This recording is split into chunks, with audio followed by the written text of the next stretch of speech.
Praise the lord. రోమాపత్రిక 3:23 ఏ భేదము లేదు, అందరూ పాపం చేసి దేవుని గురించి మహిమను పొందలేకపోతున్నారు అని దేవుని యొక్క వాక్యంలో వ్రాయబడింది. మనుషుడు పాపం చేశాడని దేవుని యొక్క వాక్యము సెలవిస్తుంది, బైబిల్ గ్రంథం సెలవిస్తుంది. మనుషుడికి స్వతంత్రత లేదు.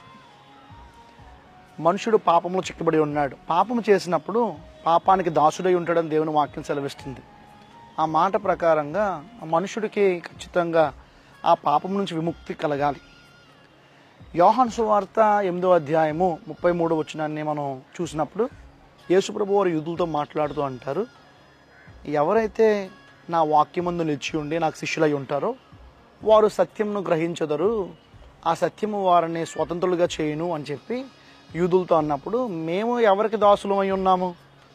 మేము ఎవరికి దాసులు అయి లేవే అని ఆ యొక్క యూదులు యేసుప్రభుతో అన్నప్పుడు, పాపం చేయువారు పాపానికి దాసులై ఉంటారు అని అక్కడ యేసుప్రభు వారు అంటారు. అంటూ ఆ కింద వచనాల్లో యేసుప్రభు వారు అన్న మాట ఏంటి అంటే, ఎవరైతే కుమారుని కలిగి ఉంటారో వారు స్వతంత్రులు అని ఆయన సెలవిస్తారు. కుమారుడు అనగా యేసుప్రభు వారు, తండ్రి అయిన దేవుడు తన ప్రియకుమారుడైన యేసుప్రభు వారిని ఈ లోకానికి పంపి ఉన్నాడు. ఆ పంపి ఉన్న వాని యందు విశ్వాసం ఉంచి ఆయన వాక్యం నిలిచి ఉన్నప్పుడు వారు సత్యాన్ని గ్రహించుతారు, ఆ సత్యము వారిని స్వతంత్రులుగా చేయనని దేవుని వాక్యం సెలవిస్తుంది. అదేవిధంగా రోమా రాసిన పత్రిక 6:17-20 మనం చూసినట్లయితే, మునుపట మీ యొక్క శరీరమును, మీ శరీర అవయవాలని పాపానికి దాసులుగా మీరు అప్పగించుకున్నారు. ఇక మీదట క్రీస్తును బట్టి నీతికి మీ యొక్క శరీరాలని దాసులుగా అప్పగించుకోండి అని అపోస్తలుడైన పౌలు గారు ఆ మాటలు రాస్తూ ఉన్నారు. నీతికి, మంచి పనులు చేయడానికి, to do what is right, ఆ యొక్క మంచి పనులకి మనల్ని దాసులుగా మనం అప్పగించుకున్నప్పుడు అది పరిశుద్ధతలో నడిపిస్తుందని దేవుని వాక్యం సెలవిస్తుంది. సో స్వతంత్రుడిగా నీవు కావాలంటే ఖచ్చితంగా దేవుని వాక్యం దగ్గరకు రావాలి. దేవుని వాక్యం అనే ఈ యొక్క బైబిల్ గ్రంథం దగ్గరకు రావాలి. బైబిల్ గ్రంథంలో చెప్తున్న ఆ మాటలను నీవు విని దాని యందు నిలిచి ఉండాలి. You need to stay in the word of God, you need to avoid in the word of God అని దేవుని వాక్యం సెలవిస్తుంది. అలాగ దేవుని వాక్యం యందు మీరు నిలిచి ఉన్నప్పుడు మీరు స్వతంత్రులుగా మారతారని 1 కొరింథీయులకు రాసిన పత్రిక 7:23 స్పష్టంగా చెప్పబడుతుంది. మరి మనం స్వతంత్రులుగా మారాలి అంటే ఈ లోక జనాలు, మానవ జాతి పాపమనే కాడి కింద ఉండి పాప కాడితో వారి యొక్క సమస్త అవయవాలు కట్టబడి ఉన్న మనుషుడు లేక మానవ జాతి విడుదల పొందడానికి ఒకే ఒక్క విధానము మనం చూడగలం బైబిల్ గ్రంథంలో. ఏంటి? దేని ద్వారా విమోచన పొందగలము, దేని ద్వారా విడిపించగలము? Through what we will be delivered, what is the source to be delivered అని మనం ఆలోచన చేసినప్పుడు అది కేవలం యేసు రక్తం ద్వారా, ఆయన చిందించబడిన రక్తంని నీవు విశ్వసించి ఆ రక్తంలో కడగబడినప్పుడు, అయ్యా నా ప్రతి పాపాన్ని క్షమించండి అని చెప్పి యేసు దగ్గరకు వచ్చి ఆ రక్తంలో కడగబడినప్పుడు ఖచ్చితంగా మీరు స్వతంత్రులుగా మారతారు. దేవుని పరిశుద్ధమైన నామానికి మహిమ కలుగునుగాక. హల్లెలూయా. కనుక ఆయన మన కోసం వెల చెల్లించాడు అని చెప్పి 1 కొరింథీ 7:23 చెప్పబడింది. వెల చెల్లించబడిన, మన కోసం వెల చెల్లించబడింది. ఆ యొక్క వెల ఏమాత్రం మనం ఏమీ కట్టనవసరం లేదు. ఈ లోకంలో అనేక రకరకాలైన వాటి నుంచి మనం విడుదల పొందడానికి, మనకు ఉన్న అప్పుల బాధల నుంచి విడుదల పొందడానికి మనం కొన్ని ప్రయత్నాలు చేయాలి. కానీ ఇక్కడ నీ మనసును ప్రభువుకిచ్చి నువ్వు విశ్వసిస్తే ఖచ్చితంగా నువ్వు స్వతంత్రుడిగా మారుతావు. స్వతంత్రుడిగా మారిన నీవు ఇక మీదట నీవు ఈ లోకానికి దాసుడిగా ఉండవు, కానీ క్రీస్తుకు దాసుడిగా ఉంటావు. హల్లెలూయా. క్రీస్తుకు దాసుడిగా ఉన్నప్పుడు మీరు అనొచ్చు, ఆయన కాడి కింద కూడా మీరు నలిగిపోవాలండి అని అనొచ్చు. ఆయన కాడి కింద నలిగిపోవలసింది ఏమీ లేదు.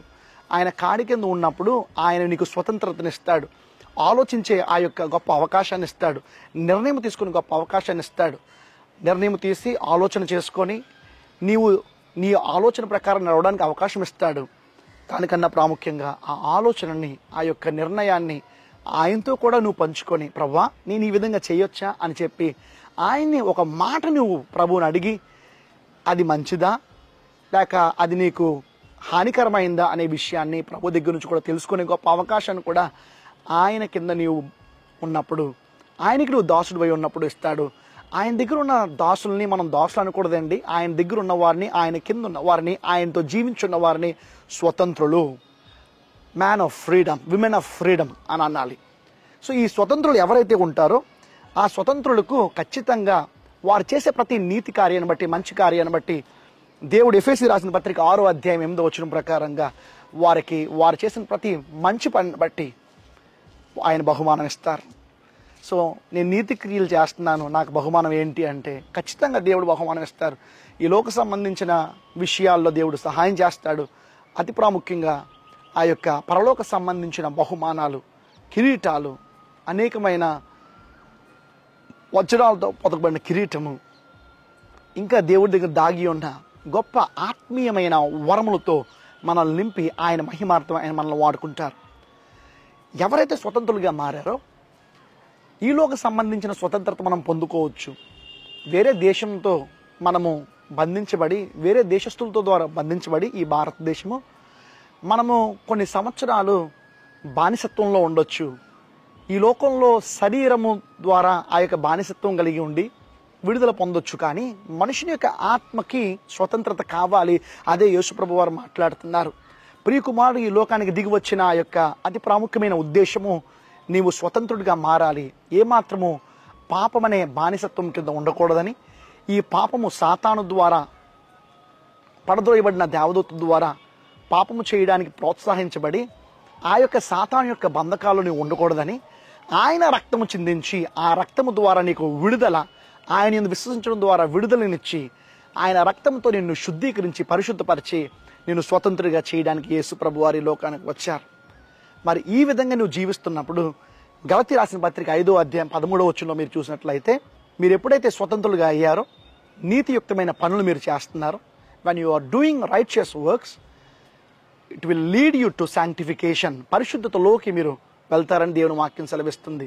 అదేవిధంగా దీన్నే కొనసాగించాలి. ప్రభు దగ్గర మనం చేరేంత వరకు దాన్ని కొనసాగించాలని, ఏమాత్రము తిరిగి మళ్ళీ మన శరీర అవయవాలని ఆ యొక్క శరీర ఇచ్చలకి అప్పగించుకోకుండా ఆత్మ సంబంధించిన దేవునికి, ఆత్మ దేవునికి, పరిశుద్ధాత్మనికి మన అవయవాలు అప్పగించుకున్నప్పుడు ఈ అవయవాలని దేవుడు అద్భుత రీతిగా వాడుకుంటాడు.